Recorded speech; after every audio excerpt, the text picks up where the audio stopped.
घने जंगल के बीच, जहां धूप भी पेड़ों की शाखों से लड़कर जमीन तक पहुंचती है, वहां प्यास से तड़पते पांडव भटक रहे थे। और तभी एक झील मिली, शांत, सुंदर, मगर खतरनाक। नकुल पानी पीने झुके ही थे कि एक आवाज गूंजी, रुको, ये जल बिना मेरी अनुमति पियोगे तो प्राण गंवाओगे। पर नकुल ने उसे अनसुना किया और अगले ही पल वे जमीन पर गिर पड़े।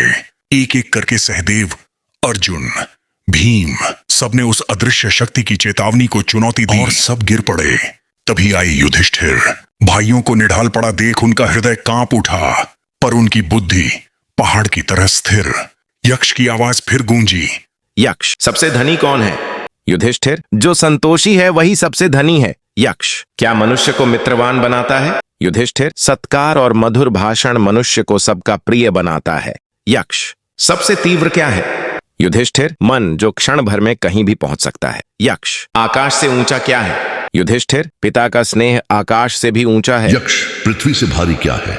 युधिष्ठिर, माता का प्रेम पृथ्वी से भी भारी है। यक्ष, मनुष्य का मित्र मृत्यु के समय कौन होता है? युधिष्ठिर, धर्म मृत्यु के समय कोई साथ नहीं जाता, पर धर्म साथ चलता है। यक्ष, धर्म का सार क्या है? युधिष्ठिर, अहिंसा, सत्य, दान, करुणा और क्षमा, यही धर्म का सार है। यक्ष, कौन सा मार्ग कठिन है? युधिष्ठिर, अज्ञात और अनदेखा मार्ग धर्म का मार्ग, क्योंकि लोग उसकी पूर्णता नहीं देख पाते।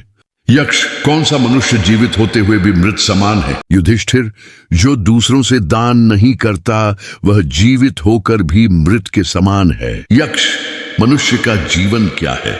युधिष्ठिर, श्वासों की गणना जो हर क्षण घट रही है। जब सभी प्रश्न समाप्त हुए, यक्ष प्रसन्न हुआ और बोला, एक भाई को जीवन दान मांगो। युधिष्ठिर ने कहा, मैं नकुल का जीवन चाहता हूं। यक्ष, भीम और अर्जुन अधिक बलवान और उपयोगी हैं, उन्हें क्यों नहीं?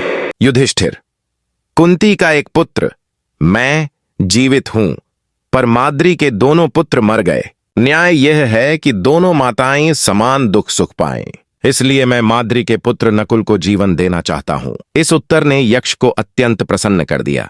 उसने अपना वास्तविक रूप प्रकट किया, मैं धर्मराज यम हूं, तुम्हारा पिता, और बोला, तुम्हारी सत्यनिष्ठा ने मुझे प्रसन्न कर दिया है। मैं तुम्हारे सभी भाइयों को जीवन दान देता हूं।